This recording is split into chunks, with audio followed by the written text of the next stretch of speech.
Everyone, लेके प्रभु का नाम शुरू करते हैं वीडियो का काम। आज जो मैं चैप्टर डिस्कस करने जा रही हूँ दैट इज़ मैक्रो का इम्पॉर्टेंट चैप्टर है, aggregate demand and aggregate supply. Aggregate word लगा है तो यानी कि total demand and total supply.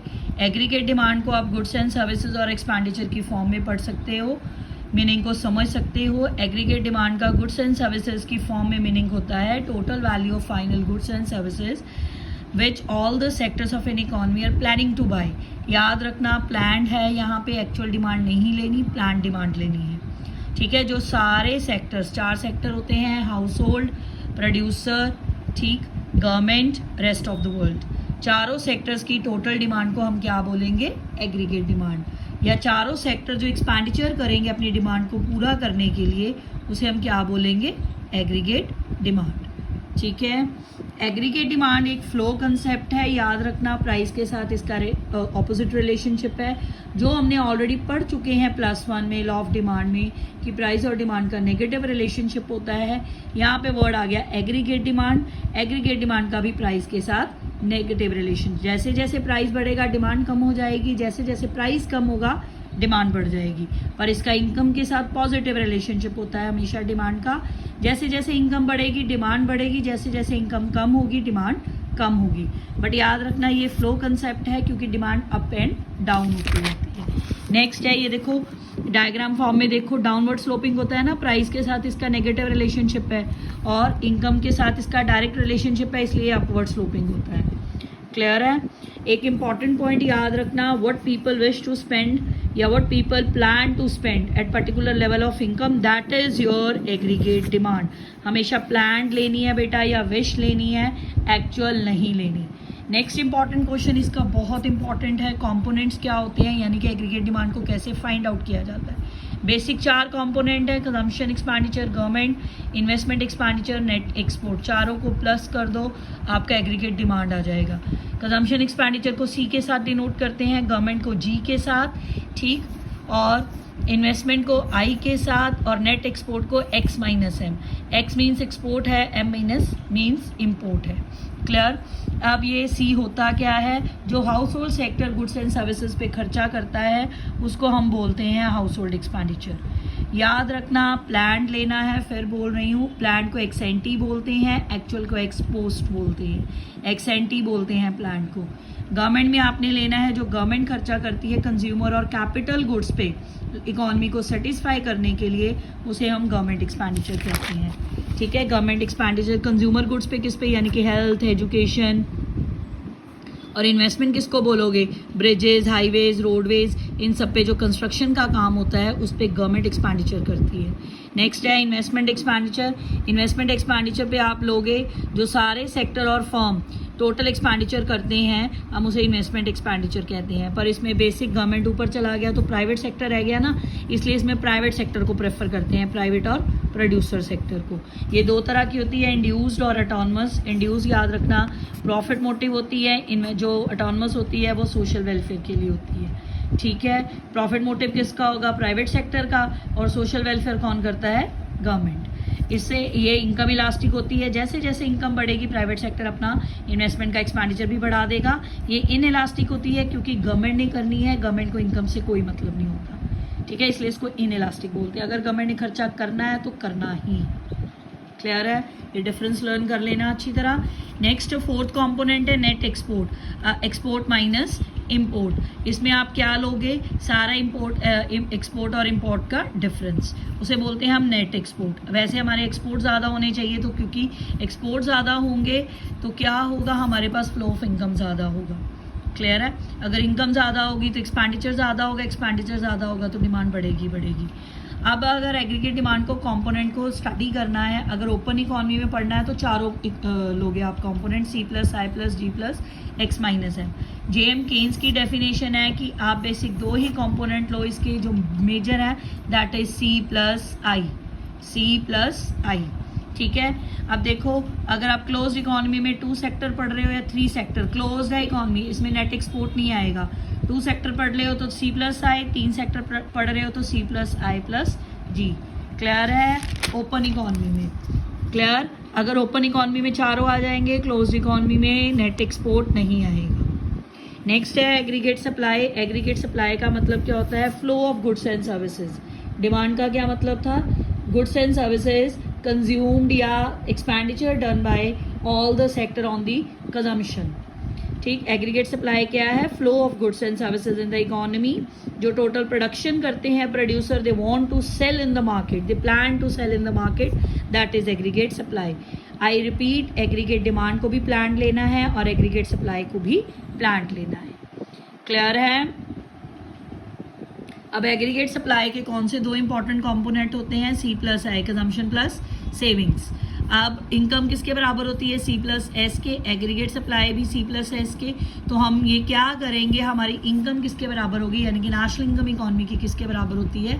Aggregate supply की। इसको हम ये देखो, ये इसका अपवर्ड स्लोपिंग होता है, जैसे जैसे आपका इनकम का लेवल बढ़ता है सप्लाई बढ़ती है। क्लियर है? नेक्स्ट है कंजम्पशन फंक्शन। क्या होता है? कंजम्पशन फंक्शन का मतलब होता है कि इनकम और कंजम्पशन का क्या रिलेशनशिप होता है। जैसे जैसे इकोनॉमी में इनकम बढ़ेगी, लोगों की डिमांड भी बढ़ेगी। ठीक है, willingness of household sector to purchase goods and services at given level of income. जैसे जैसे इनकम बढ़ेगी कंजम्पशन भी बढ़ेगी। डिफरेंट लेवल पर डिफरेंट इनकम लेवल पर डिफरेंट कंजम्पशन होती है। याद रखना, जो कंजम्पशन है वो किस पे डिपेंड करती है? लोगों की साइकोलॉजी पे, यानी कि कहने का मतलब उनकी प्रेफरेंसेस और हैबिट्स पे डिपेंड करती है। हमेशा इकोनॉमी में मिनिमम लेवल ऑफ इनकम होती है, कहने का मतलब मिनिमम लेवल ऑफ कंजम्पशन होती है, सॉरी, जब भी आपकी इनकम जीरो होगी आपकी ऑटोनमस कंजम्पशन आएगी। ठीक है, ऑटोनमस कंजम्पशन का क्या मतलब है? लोगों की जो बेसिक नीड्स है वो कभी जीरो नहीं हो सकती, इसलिए कंजम्पशन भी कभी जीरो नहीं हो सकती इकोनॉमी में। अगर हमारे पास इनकम नहीं भी है, हम पास सेविंग्स को यूज करेंगे, अपनी सेविंग्स को नेगेटिव कर लेंगे। ये देखो, ये है आपका इनकम और कंजम्पशन का रिलेशनशिप। जैसे जैसे इनकम बढ़ रही है आपकी कंजम्पशन भी बढ़ रही है। जब आपकी इनकम जीरो थी तब भी कंजम्पशन थी। ठीक है, जैसे जैसे इनकम बढ़ रही है वैसे वैसे कंजम्पशन भी बढ़ रही है। ये इक्विलिब्रियम पॉइंट है जहाँ पे कंजम्पशन और इनकम सेम है। ठीक है, ब्रेक इवन पॉइंट है, ये ब्रेक इवन पॉइंट है। जैसे जैसे आपकी इनकम बढ़ रही है कंजम्पशन भी बढ़ रही है, पर जिस लेवल पे, जिस प्रोपोर्शनेट पे इनकम बढ़ रही है उस सेम प्रोपोर्शनेट पे कंजम्पशन नहीं बढ़ेगी, क्योंकि इनकम किसका कॉम्बिनेशन होता है? कंजम्पशन प्लस सेविंग का। तो आप सेव भी करोगी।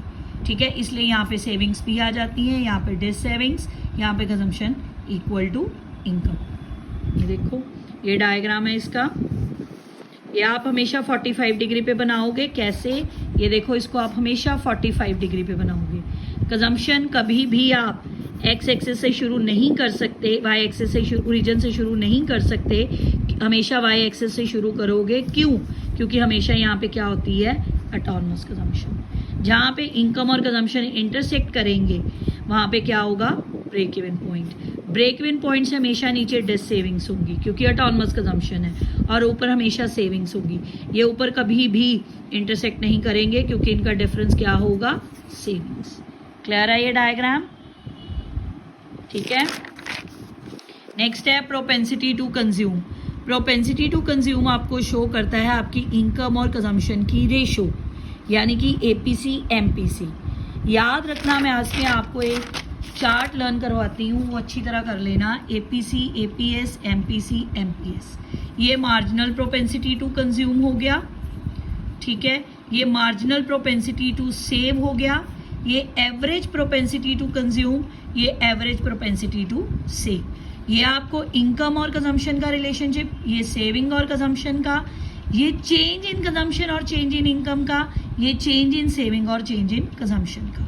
इसमें से आपको क्वेश्चन ज़रूर आएगा, ये टेबल अच्छी तरह लर्न कर लेना। ध्यान से देखो, इसमें क्या है? एक एपीसी कभी जीरो हो सकती है? नहीं हो सकती। क्यों नहीं हो सकती? क्योंकि यहाँ पे हमेशा ऑटोनमस कंजम्पशन होती है। ऑटोनमस कंजम्पशन को हम सी बार लिखते हैं। एपीएस कभी जीरो हो सकती है? यस, हो सकती है। जब आपकी कंजम्पशन ज़्यादा होगी इनकम से तो आपकी सेविंग्स क्या हो जाएंगी? Dissavings. एमपीसी कभी जीरो हो सकती है? नहीं हो सकती। क्यों? क्योंकि हमारी सेविंग्स हमारी इनकम से ज़्यादा नहीं हो सकती। एमपीएस कभी जीरो हो सकती है? नहीं, क्योंकि हमारी कंजम्पशन ने चेंज कभी हमारी इनकम से ज़्यादा नहीं हो सकता। बेटा ध्यान से, यहाँ पे कंजम्पशन है, एस आएगा, यहाँ पे एस है, डेल्टा सी आएगा। डेल्टा एस और डेल्टा सी का मतलब, डेल्टा का मतलब होता है चेंज।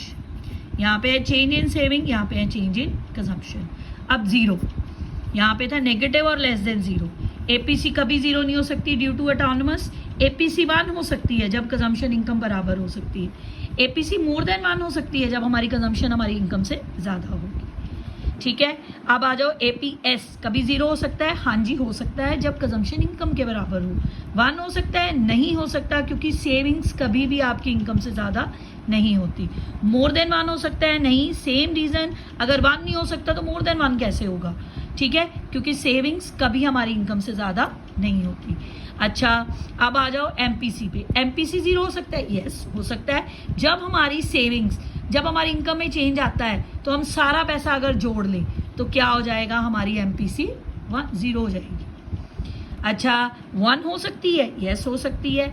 1 कब होगी? जो हमारा चेंज इन इनकम है, अगर हमने सारा चेंज कंजम्पशन पे खर्च लिया तो ये 1 हो जाएगा।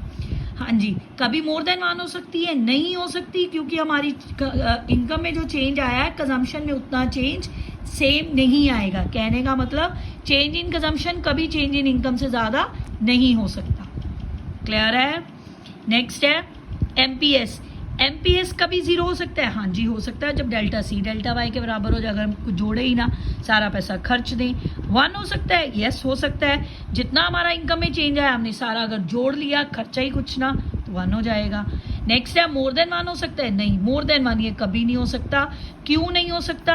क्योंकि जितना हमारी इनकम में चेंज आया है चेंज इन सेविंग्स उतनी नहीं हो सकती, उससे ज़्यादा नहीं हो सकती, सॉरी उससे ज़्यादा। चेंज इन सेविंग कभी भी चेंज इन इनकम से ज़्यादा नहीं हो सकती। रिमेंबर इट, ये टेबल बहुत इंपॉर्टेंट है, ध्यान से करना। क्लियर? नेक्स्ट एक रिलेशनशिप है एपीसी और एपीएस का। याद रखो एक स्टेटमेंट, ये प्रैक्टिकल करने में भी काम आएगी। इक्वल टू 1 होता है, ये हमने प्रूफ करना है। एपीसी और एपीएस, देखो एपीसी किसके बराबर होता है? एपीसी होता है सी अपॉन वाई के, एपीएस एस अपॉन वाई के, ये 1 है। अगर हम इन दोनों को वाई से डिवाइड कर दें तो ये क्या हो जाएगा? बोथ द साइड्स को हम वाई से divide both sides by Y. Sorry, अगर आप ऐसे समझ लो, इनकम हमारी कंजम्पशन के, इनकम किसके बराबर होती है? कंजम्पशन प्लस सेविंग्स की। हमने प्रूफ क्या करना है? APC plus APS equal to 1। Income किसके बराबर है? C plus S. आप दोनों साइड्स को वाई से डिवाइड कर दो। ठीक है, कर दिया डिवाइड, तो सी अपॉन वाई क्या बन गया? एपीसी। ये मैंने अभी बताया, सी अपॉन वाई क्या होता है? एपीसी। और एस अपॉन वाई क्या होता है? S upon Y, APS. ठीक है, रिमेंबर इट, एपीसी क्या होता है? सी अपॉन वाई। एपीएस क्या होता है? S upon Y. ठीक, वाई अपॉन वाई को डिवाइड करोगे तो 1 हो जाएगा, प्रूफ हो गया। ऐसे ही एमपीसी और एमपीएस का एक रिलेशनशिप है, इनकम सी प्लस एस के बराबर है, ये हमने प्रूफ करना है। ये भी दोनों 1 के बराबर हैं। अब ये दोनों क्या हैं? ये किसके बराबर होता है? Delta C upon delta Y, ये delta S upon delta Y, यानी कि चेंज लेना है। अगर हमने y equal to C plus S लिया, इनकम हमारी कंजम्पशन प्लस सेविंग के बराबर है, तो चेंज इन इनकम किसके बराबर होगी? Change in consumption plus change in saving के। अब दोनों साइड्स को y से डिवाइड कर दो तो प्रूफ हो जाए। क्लियर? ठीक है, एक नेक्स्ट इंपॉर्टेंट क्वेश्चन है, डेरिवेशन, वेरी वेरी इंपॉर्टेंट। चाहे सेविंग से कंजम्पशन आए चाहे कंजम्पशन से सेविंग आए, आपने डायग्राम सेम बनाना है, सिर्फ एक्सप्लेनेशन चेंज होगी। देखो कोई भी 4 क्वेश्चन बन के आ सकते हैं। Straight line consumption and saving show करो, सेविंग फंक्शन हमें कंजम्पशन फंक्शन से शो करो, स्ट्रेट लाइन में शो करो जहाँ पे एपीसी इक्वल टू 1 है, एपीएस इक्वल टू 0 है, या सेविंग कर्व हमें ड्रॉ करके दिखाओ कंजम्पशन कर्व से। आप डायग्राम कैसे बनाओगे ये आप डायग्राम पहले भी बना चुके हो। स्ट्रेट लाइन, कंजम्पशन कट करोगे, यहाँ पे ब्रेक इवन पॉइंट है, यहाँ नीचे क्या होती है? डेज सेविंग, सी ग्रेटर देन वाई, ऊपर क्या है? वाई ग्रेटर देन सी। अब इससे नीचे जहाँ पे ब्रेक इवन पॉइंट है उसको ड्रॉ करो नीचे। कैसे? देखो सेविंग्स नेगेटिव होती हैं, ठीक है, सेविंग्स नेगेटिव होती हैं। जहाँ पे आपने ब्रेक इवन पॉइंट को ड्रॉ करा था ऐसे नीचे ले आओ, ऐसे यहाँ से सेविंग कर्व ड्रॉ कर दो। ठीक है, क्लियर? एक्स एक्सिस पे इनकम लेनी है, वाई एक्सिस पे सेविंग, यहाँ पे एक्स एक्सिस पे इनकम, वाई एक्सिस पे कंजम्पशन। अब जो ये जो है यहाँ पे डिस सेविंग्स थी आपकी, ये क्या है आपकी ऑटोनमस कंजम्पशन, यहाँ पे क्या आ जाएंगी डिस सेविंग्स। क्लियर। जहाँ पे ब्रेक इवन पॉइंट था C equal to Y, A P C equal to 1, यहाँ पे A P S equal to 0, यहाँ पे इसने कट करा है। क्लियर। इसके बाद y ग्रेटर देन सी, इनकम बढ़ जाएगी, कंजम्पशन कम हो गई, तो आपकी अगर इनकम बढ़ गई तो सेविंग आप डिराइव कर ही लोगे। कहने का क्या मतलब है, डायग्राम को ध्यान से समझो। जहाँ पे ब्रेक इवन पॉइंट है, ठीक है, वहाँ पे आपकी कंजम्पशन और सेविंग बराबर है, आप वहाँ पे कुछ भी सेव नहीं कर रहे, आपकी सेविंग्स क्या है 0। जब आपकी इनकम बढ़ी तो आपकी कंजम्पशन भी बढ़ी, पर ये दोनों आपस में कभी इंटरसेक्ट नहीं करेंगे। क्यों नहीं करेंगे, क्योंकि क्या आ गई बीच में सेविंग्स। यानी कि ब्रेक इवन पॉइंट पे जहाँ पे हमारी सेविंग्स 0 थी पॉइंट आर पे, उसको अगर हम फर्दर एक्सटेंड कर देंगे तो हमें क्या मिल जाएगा, सेविंग कर्व। ये इसके एक्सप्लेनेशन है। जहाँ पे सेविंग्स ब्रेक इवन पॉइंट है सी इक्वल टू वाई है और आपकी एस 0 है, सेविंग 0 है, वहाँ पे आप एक पॉइंट लगाओगे आर, उसे फर्दर एक्सटेंड कर दो, हमें क्या मिल जाएगा, सेविंग कर्व। ये देखो, ये पॉइंट ध्यान से करना। ये देखो ये वाला पॉइंट है जहाँ पे सेविंग कर्व इंटरसेक्ट कर रहा है पॉइंट आर पे, यानी कि यहाँ पर अगर हम एस और आर को जोड़ दें, फर्दर एक्सटेंशन पे ले जाएं, तो हमें क्या मिल जाएगा, हमारा S S curve, saving curve. अगर हमने कंजम्पशन कर्व सेविंग कर्व से डिराइव करना है, डायग्राम सेम है, बस आपकी एक एक्सप्लेनेशन की लाइन चेंज हो जाएगी।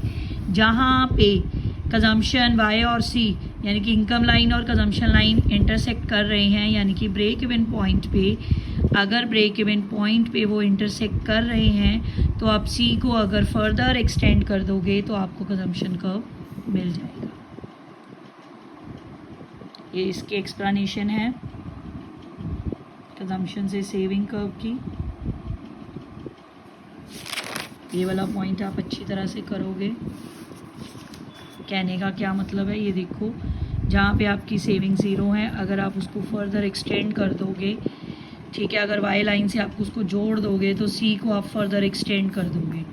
क्यों कर दोगे, क्योंकि आपकी सेविंग 0 हो गई, आपकी इनकम बढ़ रही है। अगर इनकम बढ़ रही है तो आप कंजम्पशन भी बढ़ाओगे। सेव तो आप कर ही रहे हो, ठीक है, उससे आप कंजम्पशन भी बढ़ाओगे तो आपको कंजम्पशन कम मिल जाएगा। क्लियर।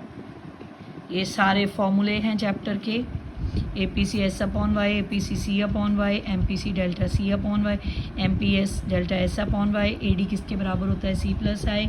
ये कंजम्पशन फंक्शन ध्यान से करना। सी बार हम ऑटोनमस कंजम्पशन को बोलते हैं, सी बार बी हम एम पी सी को बोलते हैं, क्योंकि हमारा कंजम्पशन फंक्शन किसके बराबर होता है, इसके। वाई हम इनकम को बोलते हैं।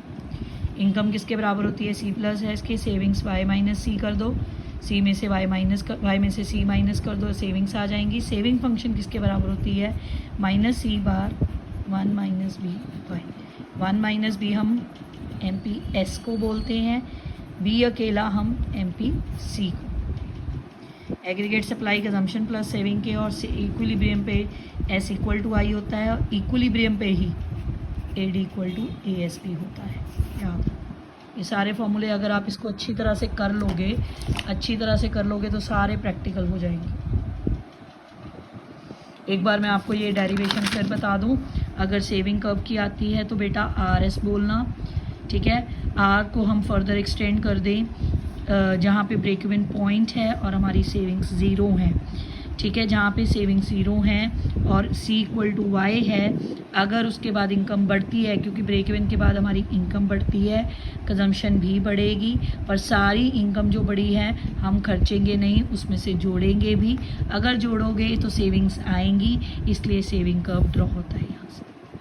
क्लियर है।